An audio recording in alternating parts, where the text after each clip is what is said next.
possível começar muito mal e terminar bem? É possível ter um desastroso começo e virar a mesa? Esta é a pergunta que vai nortear talvez a mais difícil, não sei se palestra ou talvez testemunho. Eu costumo sempre, quando falo, expor as Sagradas Escrituras. Creio no método expositivo, e por isso leio a perícope e exponho o texto. Eu vou hoje dar um testemunho pessoal, é o que eu vou fazer, porque eu me encontro nesta situação de monoparente. Mas eu queria que nós lêssemos uma passagem bíblica que retrata muito da minha própria história. Está no livro de Salmo 103, versículos 10 a 12. Salmos 103, versículos 10, 11 e 12. Assentados como os irmãos se encontram, podem acompanhar na tradução. O Senhor não nos trata segundo os nossos pecados, nem retribui segundo as nossas iniquidades. Pois quanto o céu está elevado acima da terra, assim é grande a sua bondade para com os que o temem. Quanto o Oriente está longe do Ocidente, tanto tem ele afastado de nós as nossas transgressões. Pai querido, que o meditar do meu coração e as palavras da minha boca sejam agradáveis a Ti. Quando os temas foram sugeridos pelo nosso presidente, pastor Silvado, estávamos ali vários de nós, e esse surgiu, isso é a minha história, e eu imediatamente peguei o tema e fui remoê-lo, sem bem saber de que forma tratá-lo. Pensei em algum tempo pegar uma família que fosse monoparental ou parecido e aplicar o meu caso a ela, mas concluir que, embora passando por um grande vexame, vergonha e embaraço, seria melhor eu simplesmente relatar um pouco da minha própria história de vida. Então eu venho trazer uma palavra de esperança para você que está aqui, que é monoparente, está criando sozinho seu filho, sua filha ou filhos, encontra-se talvez numa situação difícil. A minha palavra é de esperança para você nesta manhã. Eu sou filho, neto e bisneto de batistas. A Igreja Batista da Pedreira, em Belém, nasceu no quintal da casa da minha avó materna.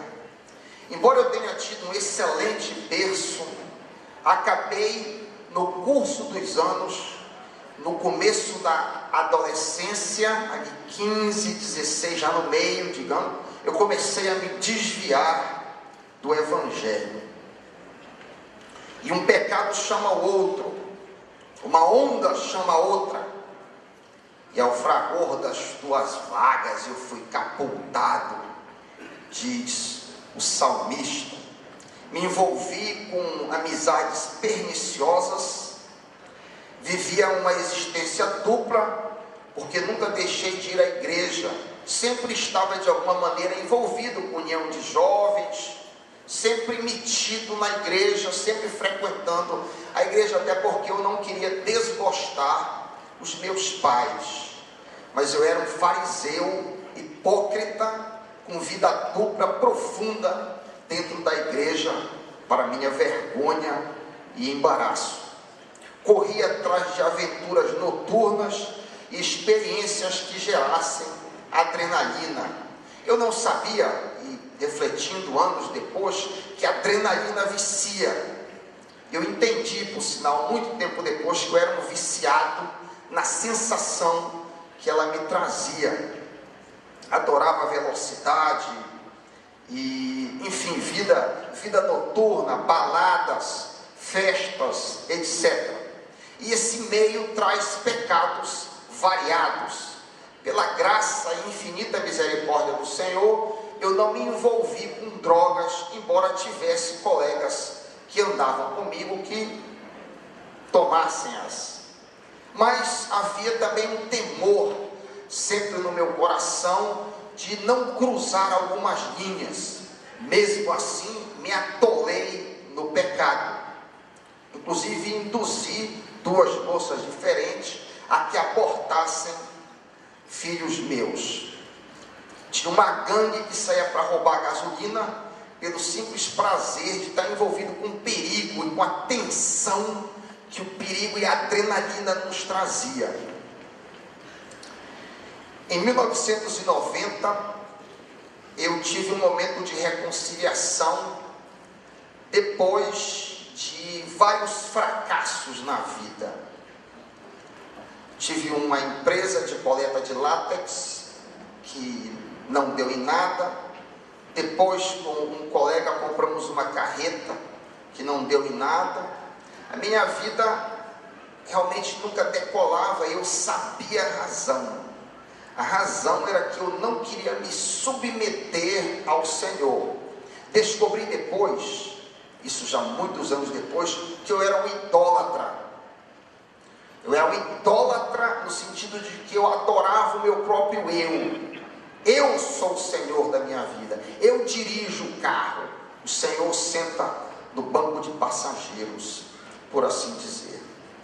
Mas, numa noite bendita, que eu tenho tentado amarrar a data, foi uma noite em dezembro de 1990, cansado de frustrações, derrotas e vazio, eu me reconciliei, ou o Senhor me reconciliou consigo mesmo, quando eu coloquei o meu pescoço sobre o seu jugo. Me levantei daquele tapete do lado da minha cama e uma nova vida iniciou, uma nova história iniciou. A minha vida tem um marco claro, aquela noite em dezembro de 1990, tudo mudou. Eu não passei a ser perfeito, obviamente, mas houve uma transformação profunda no meu ser.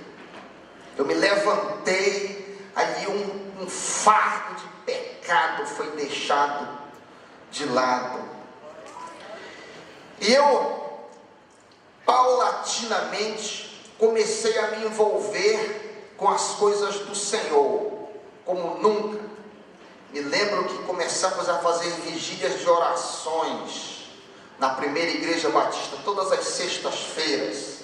Rapidamente eu comecei a pregar no presídio local, na penitenciária local, e outras atividades mil que me davam prazer e uma alegria que eu nunca havia experimentado antes, apesar de ter tentado buscá-las fora. Mas o Senhor começou a trabalhar na minha vida gradativamente para que eu fosse atrás dos danos que eu havia causado.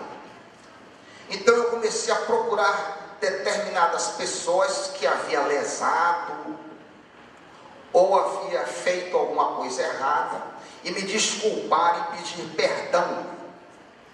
E aqui eu poderia me delongar com um exemplo, mas o exemplo maior é que havia uma queixa de uma moça que tinha tido uma filha minha em uma cidade do interior, e eu fui atrás dela com muito embaraço, porque eu a tratava de uma forma muito diferente do que agora estava tratando. Ela estranhou, mas eu disse que eu queria passar aquela situação a limpo. E aí ela, meio se sem saber o que fazer daquela pessoa tão que estava agindo de forma tão diferente, aceitou. Passamos por colheita de sangue e isso não foi o suficiente. Tivemos que fazer DNA e eu, por ser inexperiente, me arrependo muito de ter feito isso. Eu não sabia bem como lidar com a situação e cometi alguns erros, porque isso causou ressentimento nela, que me trouxe outras consequências. Mas enfim, naqueles meses iniciais daquela nova vida, ainda tateando no escuro, para sair do buraco de lama, para sair da vala que eu havia me metido, da hipocrisia igrejal que eu mesmo me coloquei, ainda cometendo alguns erros menores, mas o Senhor, com a sua graça, me auxiliando, me ajudando, e eu pouco a pouco fui saindo, quebrando vícios, paradigmas de atitudes e comportamentos que eram repetitivos. Me ajudou muito alguns sermões que eu ouvia todo dia de manhã. Quando eu acordava de manhã, a primeira coisa que eu fazia, eu ia no banheiro, eu ouvia um tape de uma mensagem. Eu começava sempre com uma pregação, e eu fui saindo daquilo. O Senhor foi me abençoando, e eu fui desenvolvendo, fui chamado para ser professor da EBD pelo meu pastor na época. E aí, pouco a pouco, eu fui ganhando forças, o Senhor me sustentando, e eu visitava a casa da minha filha. Uma vez por mês eu ia lá no interior, dar um apoio financeiro e presencial.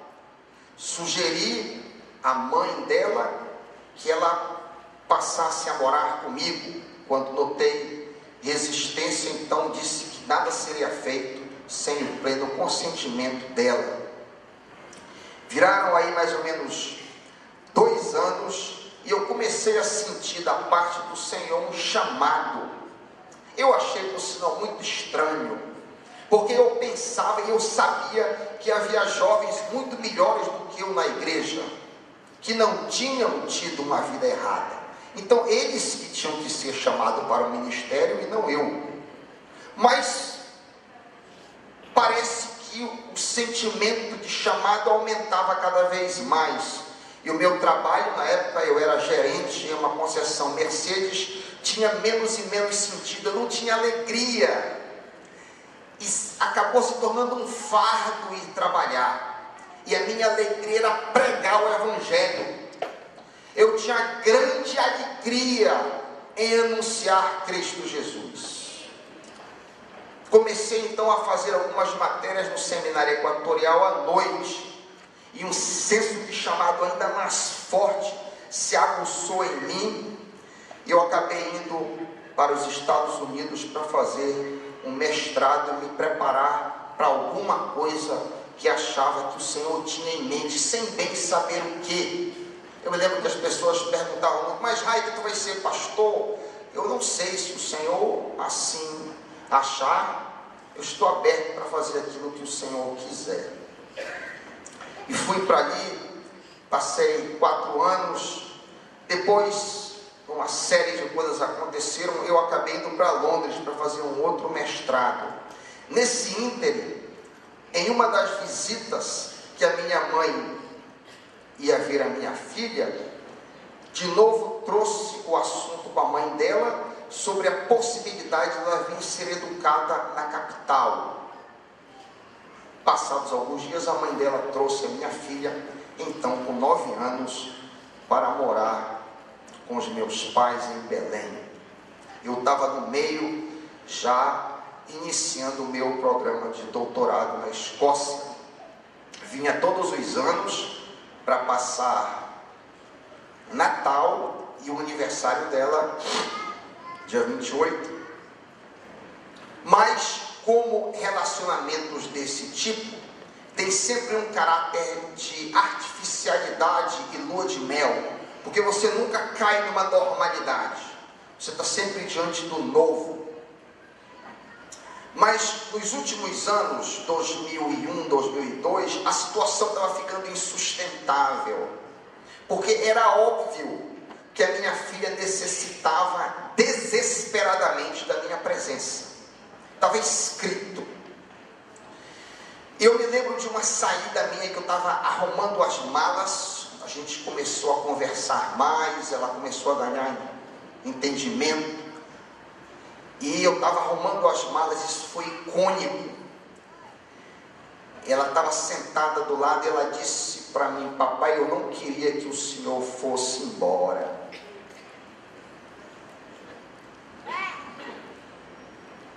Mas eu tinha que terminar o bendito ou maldito projeto. E eu voei lá de volta para minha casa, para o meu apartamento na Escócia, e chorei muito pela situação angustiante, terrível que eu estava passando.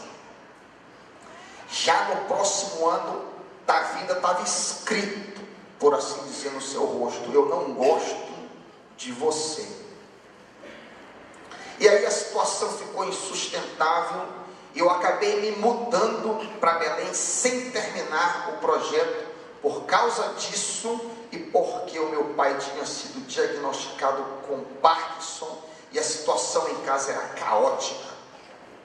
Então uma junção de fatores me obrigou a tomar essa decisão, e eu voltei para Belém sem emprego, sem nenhuma perspectiva, mas convicto que era meu dever estar naquele local, era minha obrigação estar naquele local, e o Senhor ia cuidar do resto. Um problema enorme estava nas minhas mãos, era o temor. Como é que eu vou lidar com essa pessoa? Agora não vai ser mais lua de mel, nós vamos, depois de algumas semanas, você entra numa vida normal. É uma adolescente. Eu não sei lidar com adolescente. Eu não fui treinado para ser pai. Eu vou me jogar dentro de um trem que está andando já. Então eu comecei a ler tudo que eu podia colocar as mãos para me habilitar a como que eu vou lidar com essa moça. Como que eu vou fazer? De que forma devo agir? E havia também um certo embaraço, porque em alguma medida nós éramos dois estranhos, apesar daquele relacionamento ocasional que acontecia quando eu vinha para os aniversários no Brasil. Mas, queridos, convencido de que aquele projeto era o projeto disparadamente mais importante da minha vida, eu agarrei um touro pelo chifre, por assim dizer. Esse projeto de ganhar essa moça aqui é muito mais importante do que mestrado, doutorado ou raio que o parta. Esse projeto é o maior desafio da minha vida. Estou aqui diante de um grande desafio, e pela graça do Senhor, pela oração, pela leitura, eu vou vencer essa situação. E para lá voltei. Antes de entrar nas medidas que eu tomei, isso aqui é experiencial, isso aqui não é teoria. Eu quero lidar com uma situação que eu descobri que não só eu, mas muitos monoparentais atravessam. É a questão da culpa. A monoparentabilidade carrega em si um grau de culpa. Obviamente, a culpa pode ser maior ou menor. Se você é responsável, como no meu caso, a culpa é muito maior. Se você não é, você foi abandonado pelo esposo, você se viu nessa situação de monoparente, a culpa é menor, é muito menor. Mesmo assim eu descobri, conversando com muita gente, que ambos tem um determinado grau de culpa. Culpa porque os filhos sentem a ausência da outra parte. E isso gera desconforto e culpa. É importantíssimo que você, monoparente que está aqui, seja lá qual for a sua situação, saiba que o Senhor te perdoou. E você não se perdoar a si mesmo é arrogância. Eu precisava me perdoar também. Além de eu pedir o perdão do Senhor, eu precisava dispensar perdão para mim também, por ter causado a situação terrível que a minha filha se encontrou desamparada, criada com os vós, com os avós, numa distância de idade tremenda e se sentindo só. Eu precisava me perdoar. Eu entendi que o Senhor não me trata segundo o meu pecado, nem me retribui segundo a minha iniquidade. Pois quando o céu está elevado da terra, assim é grande a sua bondade para com os que o temem. Quando o Oriente está longe do Ocidente, assim tem ele afastado, aleluia. Assim tem ele afastado de nós as nossas transgressões. Tendo lidado com essa situação, que medidas eu tomei? Li bastante, conversei bastante e tentei encontrar o meu caminho. Eu elenquei 6 pontos que eu penso que podem abençoar você: amor, presença total, diálogo, proteção, valorização do mundo dos filhos e oração. Eu queria abordar um por vez, rapidamente. Eu me lembro que quando eu estava estudando aconselhamento pastoral, eu vi a narrativa de um pastor que foi ter com um pai, cuja filha havia ficado grávida, e o pai estava numa fera, porque a menina havia engravidado. Minha filha fez isso, vou expulsá-la de casa. E aí o pastor se aproximou daquele cidadão, um homem um pouco rude, e ele disse para ele: meu irmão, quando foi a última vez que você disse para sua filha, olhando nos olhos dela, que você a ama? E o pai ficou calado. Disse: você tem uma parcela de culpa na gravidez da sua filha. Você tem um percentual aí. Toda mulher está atrás e deseja por natureza ser amada. Eu nunca esqueci disso. E esse ponto do amor norteou todas as outras atitudes que eu tomei. Eu preciso amar a minha filha.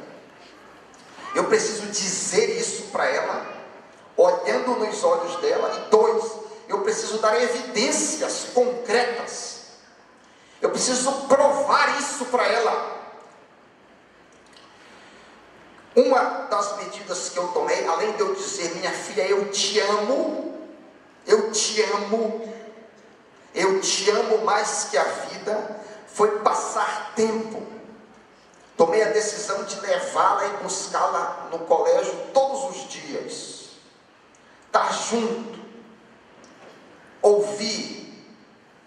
E nessas idas e vindas do colégio, quanta coisa boa nós conversamos e quantos esclarecimentos foram feitos. Se dar o tempo juntos, de alguma forma autentica o amor que eu alego ter. Isso desemboca num segundo ponto, a presença total. Eu aprendi com um filósofo judeu-alemão chamado Martin Buber, que existência real é encontro.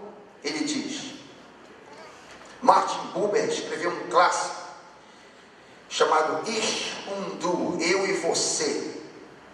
Ele diz, ele alega nesse livro que nós humanos estamos engajados constantemente em um desses dois tipos de relacionamento. Ich und es, que é eu e isso, ou então Ich und Du, que é eu e você. E que a existência real se dá a partir desse encontro, que eu trato o outro como eu quero ser tratado, e, diz ele, o ser humano se torna eu na relação com você à medida que eu me torno eu, digo você,